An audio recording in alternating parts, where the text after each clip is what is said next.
तो जय हिंद साथियों, जल्दी से आप लोग जुड़ जाए क्योंकि आज देखने वाले 50 क्वेश्चन देखने वाले हैं और अगस्त माह के रहेंगे जीके जीएस जो आने वाली आगामी परीक्षा में, चाहे आप एसएससी के एग्ज़ाम दीजिए, चाहे आप रेलवे के एग्ज़ाम दीजिए, चाहे बिहार पुलिस के एग्ज़ाम दीजिए, सभी में आपको यहाँ से जो है प्रश्न पूछे जाएंगे। ठीक है, तो जल्दी से मेरे प्यारे जो बच्चों में तैयार हो जाएंगे। ठीक है, क्योंकि देखने वाले 50 क्वेश्चन रहेंगे और हर एक एग्ज़ाम में यहाँ से क्वेश्चन पूछने वाले, चाहे अभी रेलवे के भी एग्जाम दीजिएगा तो ये यहाँ से क्वेश्चन पूछे जाएंगे। ठीक है, क्या पूछा गया क्वेश्चन से देखा जाए। पूछा गया है कि 2026 में भारत का 77वां गणतंत्र दिवस कब मनाया जाएगा। तो 2026 में जो है भारत का 77वां जो गणतंत्र दिवस मनाया जाता है वो मनाया जाता है कब, तो 26 जनवरी को। ठीक है, ये भी आप लोग याद रखेंगे। ठीक है, उसके बाद देखिए राष्ट्रीय युवा दिवस किसकी जयंती पर मनाया जाता है, यानी राष्ट्रीय युवा दिवस जो होते हैं वो किसके मतलब जयंती पर मनाया जाता है। तो राष्ट्रीय युवा दिवस किसकी जयंती पर मनाया जाता है, वो मनाया जाता है स्वामी विवेकानंद के जयंती पर मनाए जाते हैं। ठीक है, अगला क्वेश्चन क्या पूछा गया है कि राष्ट्रीय युवा दिवस कब मनाए जाते हैं, यानी राष्ट्रीय युवा दिवस कब मनाए जाते हैं, तो 12 जनवरी को राष्ट्रीय युवा दिवस मनाए जाते हैं। ठीक है, अगला क्वेश्चन क्या पूछा कि भारत का गणतंत्र दिवस पहली बार कब मनाया गया था, यानी भारत का जो है गणतंत्र दिवस पहली बार कब मनाया गया था। 1950 में भारत का जो है गणतंत्र दिवस कब मनाया गया था, 1950 में मनाया गया था। ठीक है, उसके बाद क्वेश्चन क्या पूछा है कि भारत का जो ध्वज किसने डिजाइन किया है, यानी भारत की जो तिरंगा है उसको डिजाइन किसने किया है, वो किया है पिंगनी बेकैया। ठीक है, अगला क्या पूछा गया कि भारतीय संविधान कब लागू होते हैं, तो भारतीय संविधान कब लागू हुए थे, 26 जनवरी 1950 को भारतीय संविधान लागू हुए थे। ठीक है, उसके बाद क्या पूछा गया कि भारतीय संविधान को संविधान सभा ने कब अपनाया, यानी भारतीय संविधान को जो संविधान सभा ने कब अपनाया, तो अपनाया था कब, 26 नवंबर 1949 को। ठीक है, अगला क्वेश्चन क्या पूछा कि सर्वोच्च भारत का सर्वोच्च न्यायालय कहाँ स्थित है, तो भारत का सर्वोच्च न्यायालय कहाँ स्थित है, तो भारत का जो सर्वोच्च न्यायालय जो है नई दिल्ली में स्थित है। कहाँ है, नई दिल्ली में स्थित है। कहाँ, दिल्ली हो जाएंगे। ठीक है, अगला क्वेश्चन क्या पूछा है कि भारत की संसद के कितने सदन होते हैं, तो भारत की संसद में मात्र दो गो सदन होते हैं, एगो लोकसभा का सदन होते हैं, एगो राज्यसभा का जो होता है सदन होते हैं। ठीक है, ये भी आप लोग याद रखेंगे।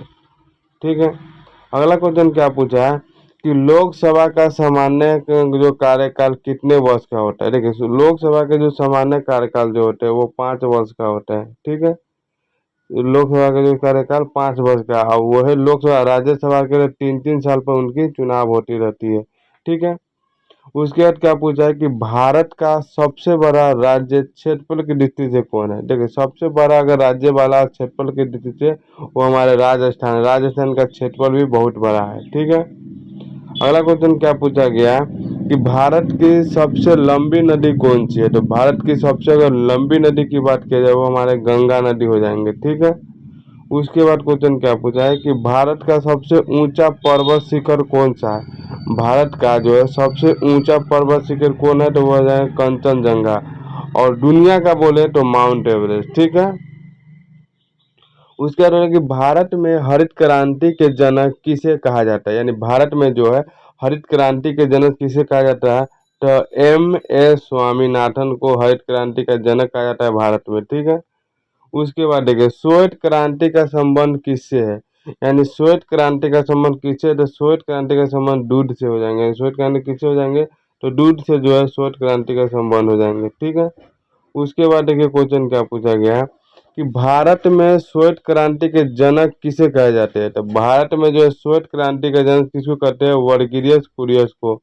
वर्गीज कुरियन को। ठीक है, उसके बाद क्वेश्चन क्या पूछा गया है, उसके बाद क्वेश्चन क्या पूछा कि भारतीय अंतरिक्ष अनुसंधान संगठन संक्षिप्त का नाम क्या है, तो क्या हो जाएंगे उनके नाम, तो उनके नाम होंगे इसरो। ठीक है, अगला क्वेश्चन देखा जाए कि इसरो का मुख्यालय कहाँ है, तो इसरो का मुख्यालय कहाँ है, तो इसरो का जो मुख्यालय है वो है कहाँ पे, तो बेंगलुरु में है। ठीक है, उसके बाद देखा भारत का पहला उपग्रह कौन सा है, तो भारत का पहला उपग्रह जो हमारे हो जाएंगे आर्यभट्ट हो जाएंगे। ठीक है, उसके बाद क्वेश्चन क्या पूछा गया कि भारत का पहला परमाणु परीक्षण किस स्थान पे हुआ था, यानी भारत का जो है पहला परमाणु परीक्षण कब हुआ था, वो पोखरण में हुए थे, ठीक है। और पोखरण में सबसे पहला परमाणु पर जो परीक्षण कौन किए थे, तो एपीजे अब्दुल कलाम, ठीक है।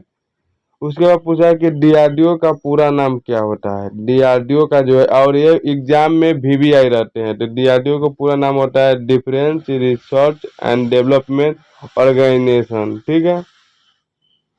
अगला क्वेश्चन क्या पूछा है कि जनवरी 2026 में चर्चा में रहा प्रलय प्रलय किस प्रकार की प्रणाली है, यानी 2026 में, यानी जनवरी 2026 में चर्चा में रहा प्रलय किस प्रकार की प्रणाली है, तो हमारे मिसाइल, ठीक है। और 2026 में जो अभी जो छात्रों ने आंदोलन किए थे शिक्षा मित्र के खिलाफ, यानी शिक्षा मंत्री के खिलाफ, जो पेपर लीक के वजह से, उसमें जो क्या थे उनके जो कुंडली बैठे थे ना, तो उनको जो रिजाइन मार के उनके जगह पर शिक्षा मंत्री भी कौन बन रहे, तो प्रहलाद जोशी भी आप लोग याद रखेंगे। जो शिक्षा मंत्री से पहले धर्मेंद्र प्रधान जो थे शिक्षा मंत्री, उनको हटा के और किसको, प्रहलाद जोशी को बनाया गया शिक्षा मंत्री, ये भी आप लोग याद रखेंगे, ठीक है। उसके बोला कि पिनाकी पिनाका किससे संबंधित है, यानी पिनाका जो है किससे संबंधित है, जो पिनाका जो संबंधित है वो रॉकेट प्रणाली से जो है पिनाका संबंधित है, ठीक है। और अगला क्वेश्चन क्या पूछा गया कि भारत का राष्ट्रीय पशु जो भारत का जो है राष्ट्रीय पशु कौन है, तो वो हमारे बाघ हो जाते हैं। और राष्ट्रीय फूल की बात किया जाए, राष्ट्रीय अगर फूल की बात किया जाए, तो हमारे क्या हो जाएंगे, कमल हो जाएंगे, ठीक है। राष्ट्रीय फूल की बात किया जाए तो कमल हो जाएंगे। और राष्ट्रीय मिठाई की बात किया जाए, राष्ट्रीय क्या बोलते हैं, मिठाई, राष्ट्रीय मिठाई की बात किया जाए तो क्या हो जाएंगे, जलेबी हो जाएंगे, ठीक है।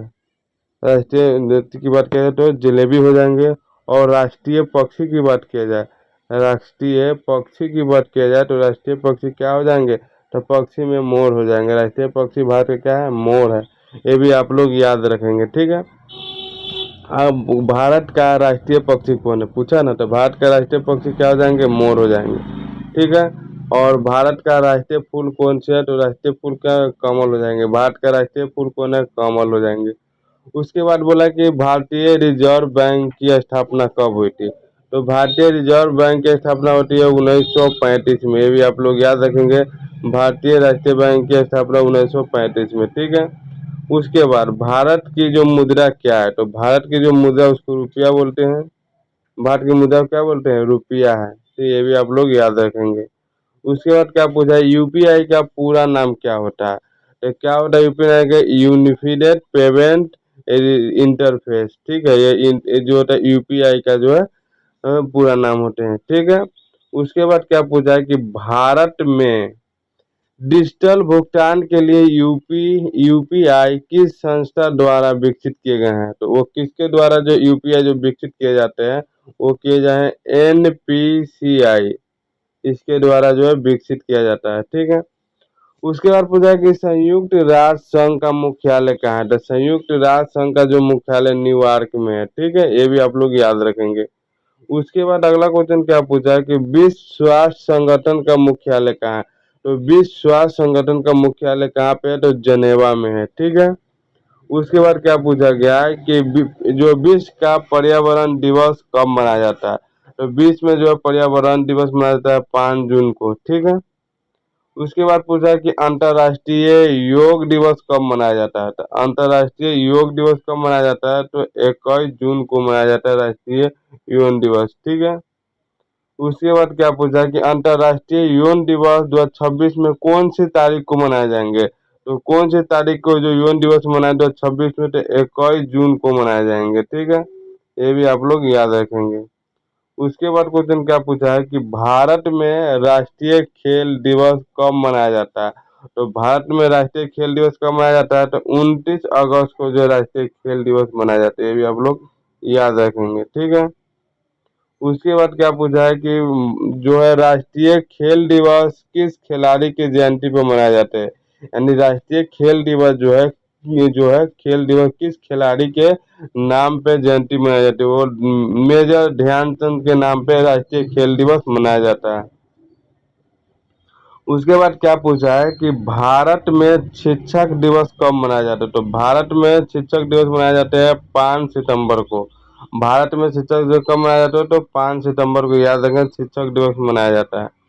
उसके बाद पूछा है कि शिक्षक दिवस जयंती पर मनाया जाता है, यानी किसकी जयंती पर शिक्षक दिवस मनाए जाते हैं। वो हमारे डॉक्टर सर्वपल्ली राधाकृष्णन के जन्मदिन पर, जयंती पर मनाए जाते हैं। ठीक है। उसके बाद अगला क्वेश्चन क्या पूछा है कि भारत का स्वतंत्रता दिवस 2026 में कौन सा स्वतंत्रता दिवस रहा है। तो भारत का स्वतंत्रता दिवस 2026 में 80वां स्वतंत्रता दिवस रहा है। क्या रहा है? 80वां स्वतंत्रता दिवस रहा है। ठीक है। उसके बाद पूछा गया कि भारत में स्वतंत्रता दिवस कब मनाया जाता है। भारत में स्वतंत्रता दिवस 15 अगस्त को मनाए जाते हैं। ठीक है। उसके बाद क्या पूछा है कि भारत का राष्ट्रगान किसने लिखा है। तो भारत का राष्ट्रगान कौन लिखे हैं। तो रविंद्रनाथ टैगोर जी भारत का राष्ट्रगान लिखे हैं। ठीक है। अगला देखा जाए कि वंदे मातरम के रचयिता कौन है। तो वंदे मातरम की रचयिता है हमारे बंकिम चंद्र चट्टोपाध्याय। ठीक है। कौन हो जाएंगे, तो बंकिम चंद्र चट्टोपाध्याय, यानी वंदे मातरम के रचयिता है बंकिम चंद्र चट्टोपाध्याय, ये भी याद रखेंगे। ठीक है। अगला क्वेश्चन क्या पूछा गया है कि भारत का राष्ट्रीय गीत कौन सा है। तो भारत का राष्ट्रीय गीत कौन सा है। तो भारत का राष्ट्रीय गीत है वंदे मातरम। ठीक है। अगला क्वेश्चन देखा जाए क्या पूछा है कि भारतीय संविधान में मौलिक अधिकार किस भाग में है। तो भारतीय संविधान में मौलिक जो अधिकार है भाग 3 में है। ठीक है। अगला क्वेश्चन क्या पूछा है कि मौलिक कर्तव्य में संविधान के किस अनुच्छेद में आते हैं। तो मौलिक कर्तव्य जो संविधान के किस अनुच्छेद में होते हैं। संविधान के अनुच्छेद जो 51 के ए में आते हैं मौलिक कर्तव्य। ठीक है। अगला क्वेश्चन क्या पूछा है कि भारत का संवैधानिक प्रमुख कौन होता है। तो भारत का संवैधानिक प्रमुख होता है राष्ट्रपति जी। ठीक है। उसके बाद क्या पूछा गया है कि भारत सरकार का प्रमुख कौन होता है। तो भारत सरकार का जो प्रमुख होता है वो प्रधानमंत्री होते हैं। ठीक है। उसके बाद क्या पूछा है कि 2026 करेंट अफेयर में परीक्षा के दृष्टि से किन क्षेत्रों पर महत्वपूर्ण माना जा रहा है। वो उपयोग में सभी, यानी राष्ट्रीय घटना को भी माना जाता है, अर्थव्यवस्था की योजना को भी, विज्ञान तकनीकी खेल को भी, उपयोग में तो सभी, यानी ऑप्शन डी हो जाएंगे। ये भी आप लोग याद रखेंगे। अगला क्वेश्चन क्या पूछा है कि अगस्त 2026 तक करेंट अफेयर की तैयारी करने के लिए महत्वपूर्ण तरीके क्या है। क्या केवल पुराने प्रश्न पढ़ना, क्या केवल पुराने प्रश्न पढ़ना, केवल इतिहास पढ़ना, जनवरी अगस्त की मासिक घटनाओं को नियमित रिवीजन करना, रिवीजन, या केवल गणित पढ़ना। देखिए ये तीनों गलत हो जाएंगे कि जनवरी और अगस्त की माह की घटनाओं को नियमित रिवीजन करना, यही करेंट अफेयर का महत्वपूर्ण तरीका होता है। तो जय हिंद साथियों, आज के लिए इतना ही, फिर मिलते हैं नेक्स्ट वीडियो में। तब तक के लिए जय हिंद, जय